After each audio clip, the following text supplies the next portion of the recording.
So the next thing to do in putting back your system, putting back the system together, is to go ahead and put on your water pump pulley.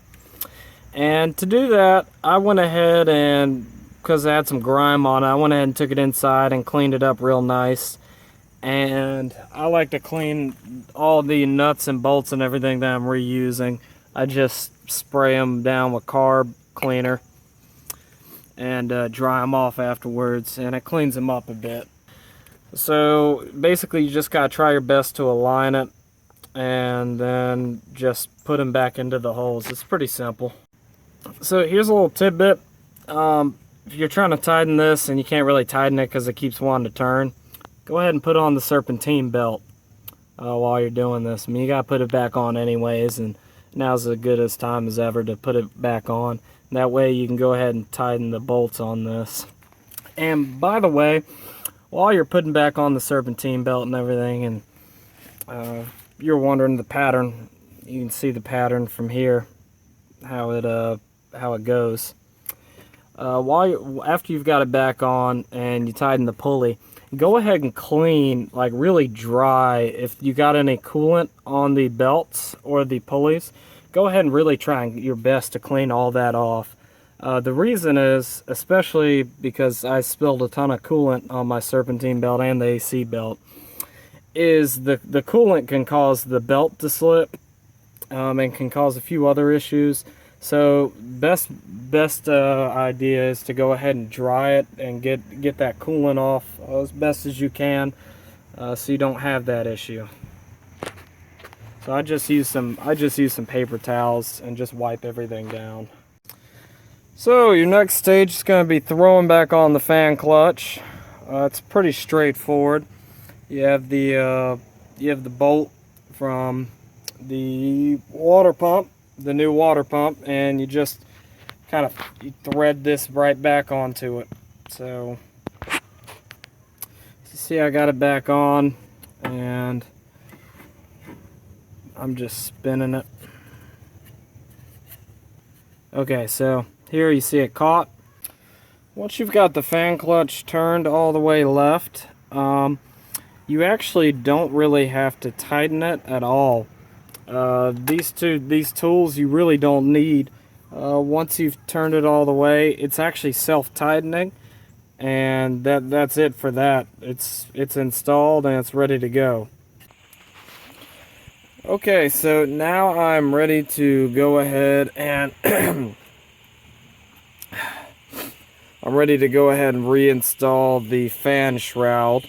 And then you have this hose that you got to rerun through the whole thing, and then you've got the fan shroud installed. So while you're at it installing this, go ahead and throw the hose on the reservoir and go ahead and tighten it up. It'll just make things quicker. Okay, so once you got that hose on there, you can just set it down. It'll just sit here. It attaches to the radiator really, so it's not really going to be positioned or anything. Also, don't forget that you have this this sensor that needs to attach to the bottom of the tank right here. So I got the radiator fitted, and there's two brackets, one on each side for the radiator to fit back in, so you just plop it back in there. But before I really start bolting everything up, I'm going to go ahead and check my transmission line, which is right here, and just make sure that it's fitting up pretty well. And it seems to be fitting up real nice, the holes are, so I'm going to go ahead and start bolting everything back together. So I'm going to take my 3 transmission bolts I have,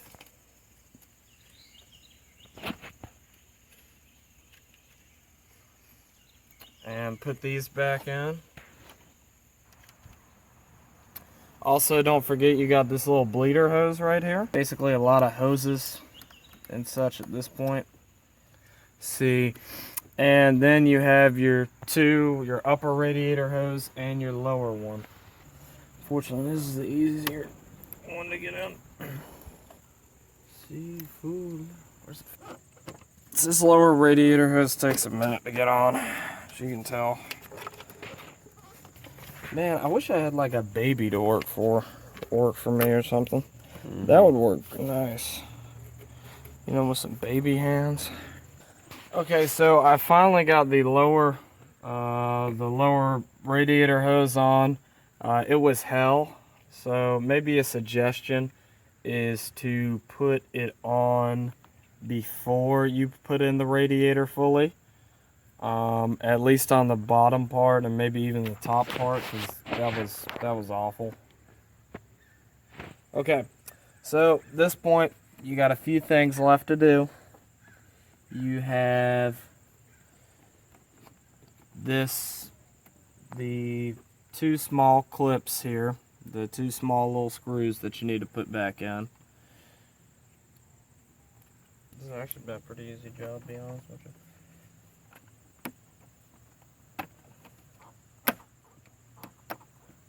Okay, and that one and done. And don't forget the small little screw on the very bottom holding the transmission line in place. Okay, so at this point, I went ahead and put back on the tabs. Little note though, don't put the tabs back in and don't place it, put the radiator in its brackets until you've got the lower bolt of this transmission radiator in, because moving the radiator around a bit helps with putting that in, and it is really tough to get in. I gave in and just put some I just used 2 zip ties on the lower bolt instead. I mean, shouldn't be a big deal.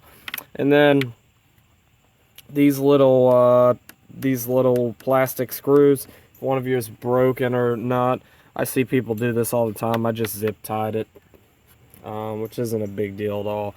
This little hose and your main hoses, once you've got that back in, you're good to go.